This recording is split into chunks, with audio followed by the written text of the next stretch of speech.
This is RuggaMatrix International, the world's leading independent rugby podcast, quoted more than anyone else. It's no wonder that our major partner is Strike, Australia's leading provider of Bluetooth car kits, so you can stay safe in your car and avoid hefty fines.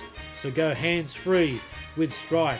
Enter the code RuggaMatrix and you'll get 10% off. Go to strike.com.au to get your discount. RuggaMatrix also brought to you by mybean.com.au. We sell at roasters' prices.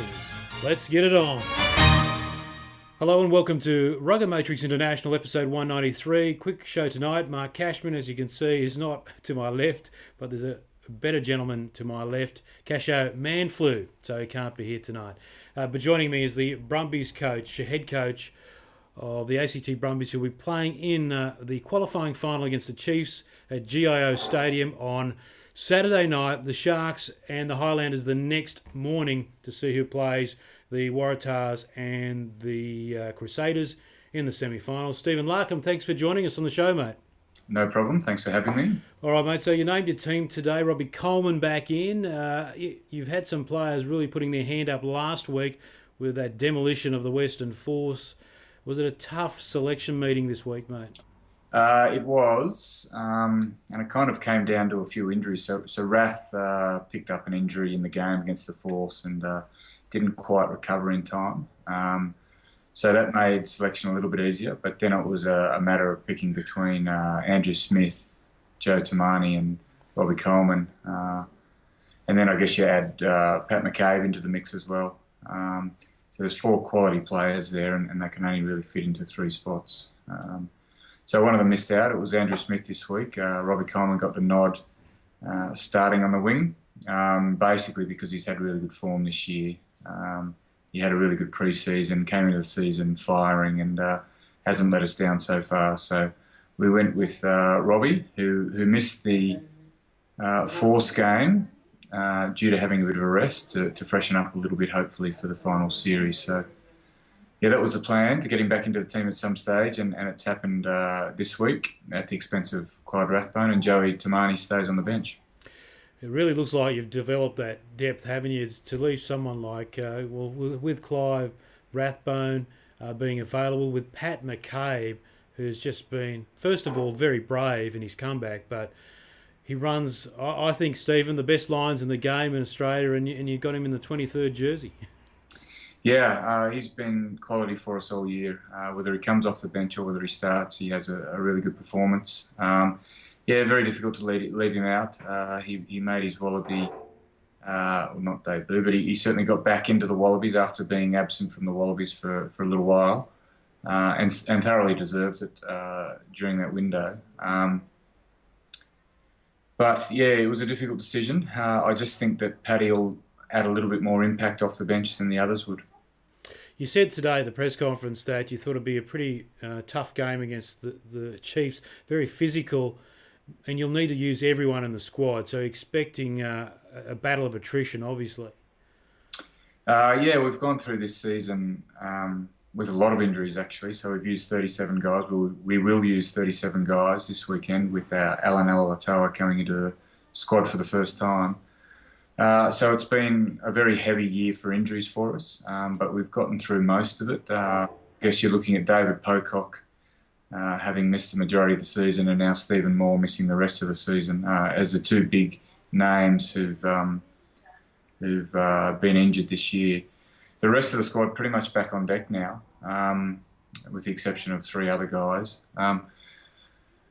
But yeah, I think we've grown a bit of depth this year, so having that many injuries has allowed us to blood some new talent, to give some guys some opportunities in Super Rugby that wouldn't normally get that opportunity. So I think we've got a little bit more depth now, and I'm certainly expecting to use our full bench this weekend.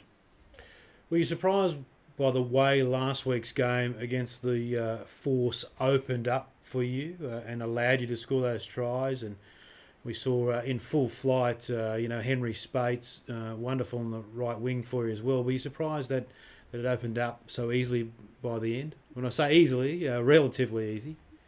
Yeah, I guess the game blew out a little bit. We certainly scored some good tries, 7 tries to 3. and the individuals were just motivated for that game. So as I said, we've had a number of injuries this year. We've had a couple of losses that we shouldn't have lost, a couple of good wins as well. But it was a matter of sort of getting everyone back on deck against the Force. So we had a number of injuries against the Waratahs 2 weeks before that, and we had a really good preparation for the Force game. Guys were confident. We had a really good game plan. We'd studied the Force, and we knew where they were going to be weak, where they were going to be vulnerable, and some of that paid off. And the rest of it was just the individual brilliance of the guys being motivated and being confident out there.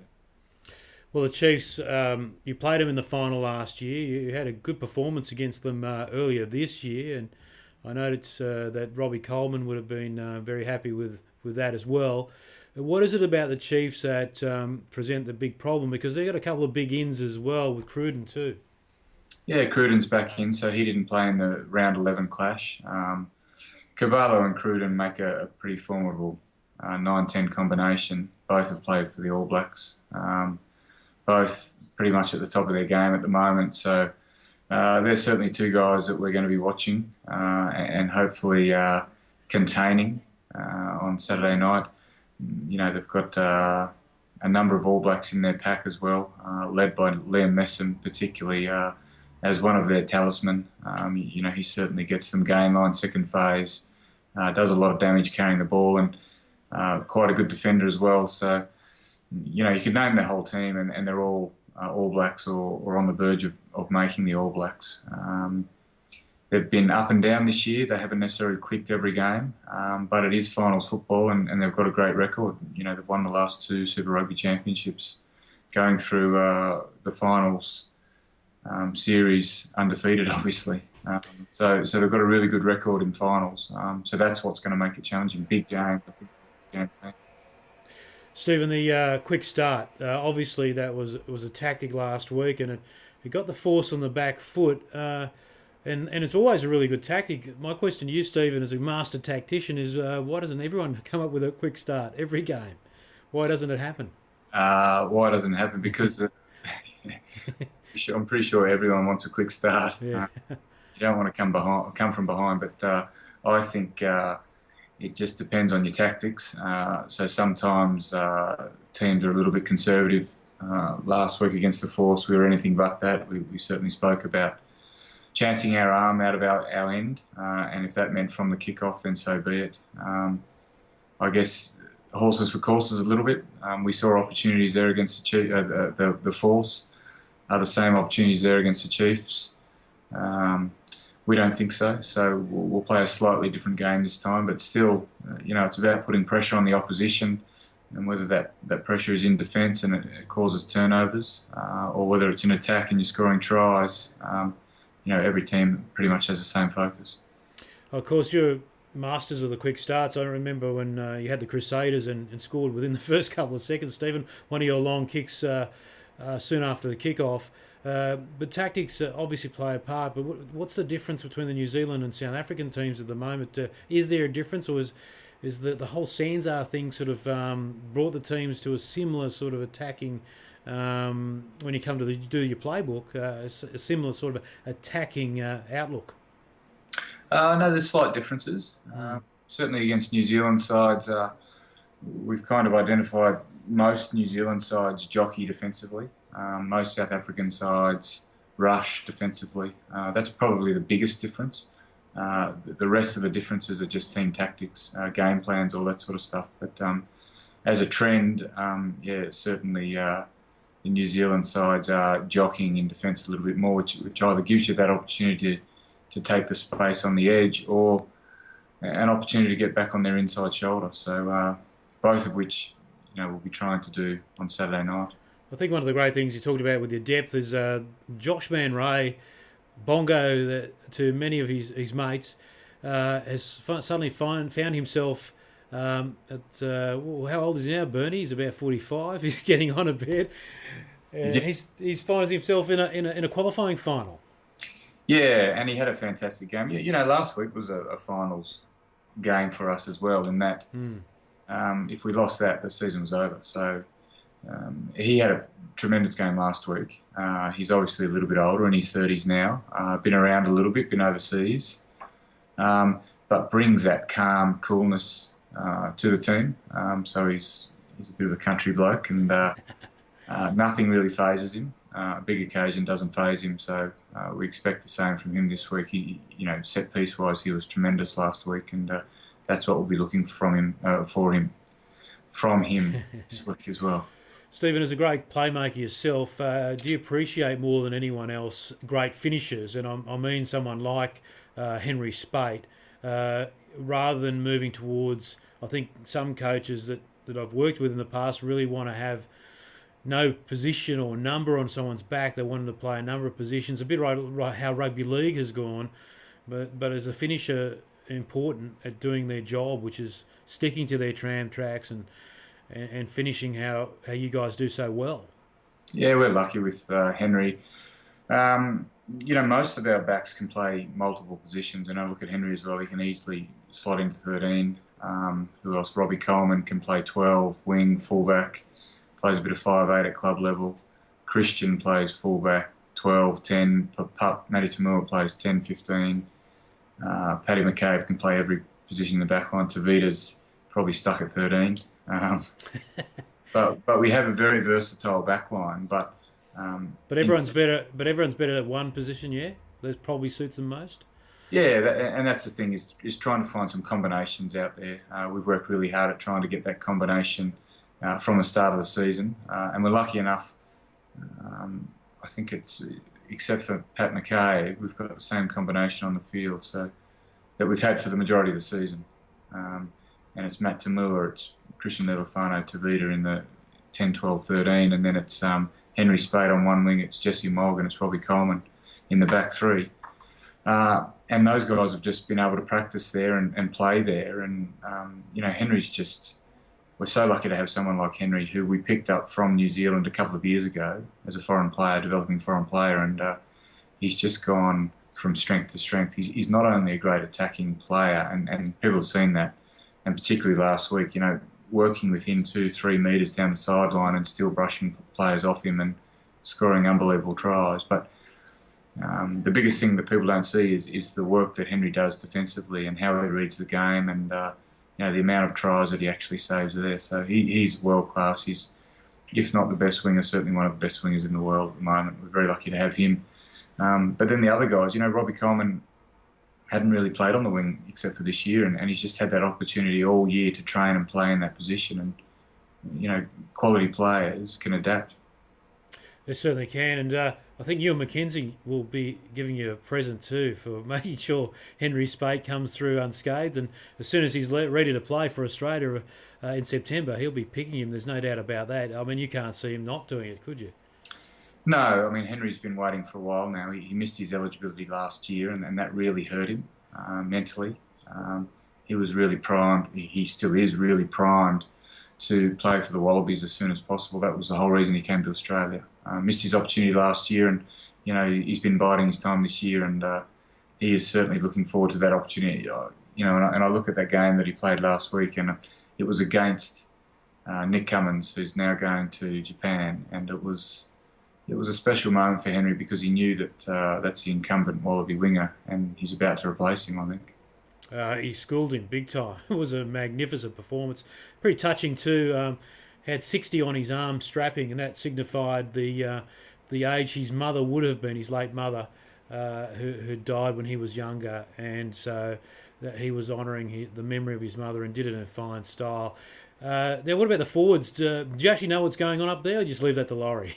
No, I've got a little bit of knowledge of what's happening, yeah. So you'd be pretty happy with the way that not only Josh Manray's fitted in there, but how they've contested with some of those Kiwi sides and the All Blacks, and the South Africans as well. Yeah, I mean, we don't have a small pack. We're averaging around about 900 kilos a pack, depending on who's in there. But and that's equivalent to Kiwi side, certainly more than Kiwi side, and probably just a touch under a South African side. The big packs over there.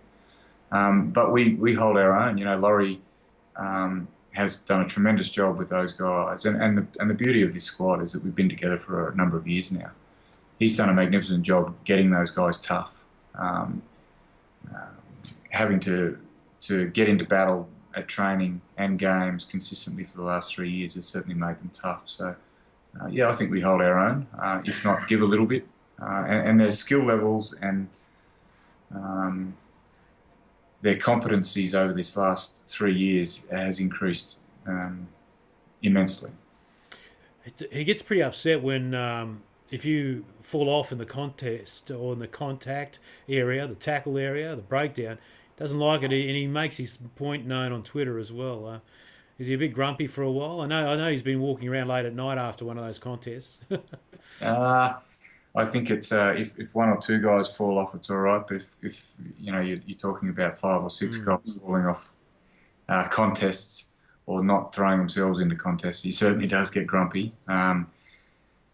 He's a hard taskmaster, but he gets the most out of the guys. I mean, they appreciate what he does, and we've already had a farewell for him. We've had a farewell for all the guys that are leaving this year, and there were some heartfelt words spoken on that night. He addressed the team, and it was quite an emotional time. And all the forwards particularly are going to miss him, but all the backs as well. That they get a little bit out of Laurie's coaching as well. So everyone's going to miss him. But you're right, he can get a bit grumpy, but for good reason. Yeah, absolutely. And how are you enjoying it, Stephen? I spoke to you December last year, November, December. You're thrown into it after Jake White left. You find yourself in the finals now, so I guess you don't have much time to think about it. No, a little bit of downtime towards the end of the week. Each week, you sort of think about how the season's going and how it's perceived and all that sort of stuff. But it's at this stage of the season, it's really not about the coaches. It's about the players getting out there and performing and gelling as a unit. There'll be plenty of time for the coaches to reflect on the season. And I've made mistakes throughout this season. Some of those I've told the players, some I haven't, and some you just move on from. I've certainly learned a lot. I've grown as a coach. It's been, great working with Laurie and Dan down here. I've learned a lot from those guys. It was great working with Jake the previous 2 seasons as well. And it's really great working with the playing group that we have at the moment as well. They're very forgiving, they're very respectful, they're very understanding, and they're hard workers. So, I mean, you can't ask too much more for your first year as a pseudo head coach. Oh, you're doing pretty well. The other thing is the game against the Waratahs was very recent and you got towelled up. Do you park that? You had 10 players out. Is that just chucked out? Do you take anything out of it? Yeah, we took a fair bit out of that game, particularly in the first half. The scoreline blew out a little bit, and we had an intercept try in that first half, which kind of was a turning point in the first half anyway. We had a guy sent off, sin binned in the second half. We had a lot of ill discipline around breakdown that was policed inconsistently. We had a set piece that didn't work.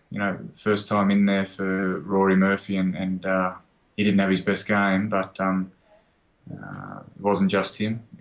Our set piece scrum and line out just didn't fire that night, and we know that if we can get that firing, and we particularly look at someone like Dave Dennis, who's massive for the Waratahs, and what a big loss he is. We take a fair bit out of that first half performance. And it will be a great effort to firstly scrape in, and then if you win on Saturday night and the results could go anyway. The remarkable thing, Stephen, is this competition is that you could end up hosting the final. You just don't know, and I know you don't want to think too far down the track, but there's so much at stake if you could just get past the first week. Yeah, there is. I mean, last week was really our first week. It was do or die last week for us. So that was the first week. Stage 1 of 4 stages. We know the importance of every game from here on in, as does everyone else. We did it last year, and we've done it before as a franchise, as an organisation as well. So we know when the pressure comes on, things stuff up, people make mistakes, but we've spoken about that. We're certainly looking forward to it. We've had a pretty good build-up this week. We just have to wait and see now, I guess. Yeah. Is it hard not to look ahead to the next week? No, it's something that we certainly spoke about before the Force. in terms of where we're going now, because I guess that was the start of our finals campaign. We'd mapped it out, and best case scenario, as you said there before, is we win, the Highlanders win, then we have to beat the Crusaders in Christchurch. And then the Highlanders beat the Waratahs in Sydney, and then we get a home final. That's an ideal situation.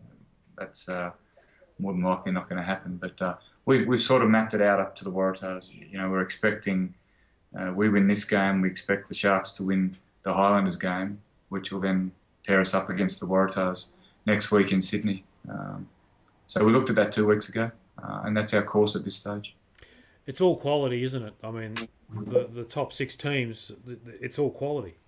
It's outstanding. Yeah, and that's the thing with finals, isn't it? I mean, and particularly Super Rugby, you don't get into the top 6 unless you're a quality side. So every game from here on in is going to be really tough, going to be really tight, very physical, an intense battle.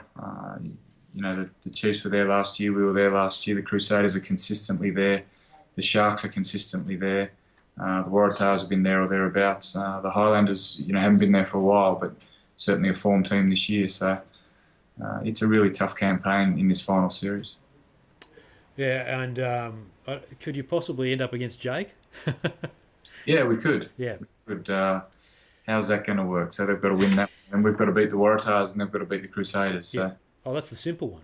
Well, it's a nightmare scenario for everyone, isn't it? Because they have to come over and play the Crusaders. Say they win, they have to come over and play the Crusaders. Then travel home in New Zealand, yeah, and then is that right? Have I got that? Yeah, they've got to play the Crusaders over there, and then they've got to go. If they win that one, they've got to go all the way back to Durban to potentially play us. Exactly. So they have more travel to play the home final. So. Yeah, exactly. Don't you love it? Southern Hemisphere rugby, you've been doing it for a long time, Stephen. Yeah, I have. I've been playing it for a long time. I've been coaching it for a couple of years. But, this is the business end of the season. This is what all the hard work in the pre-season, early parts of the season is for.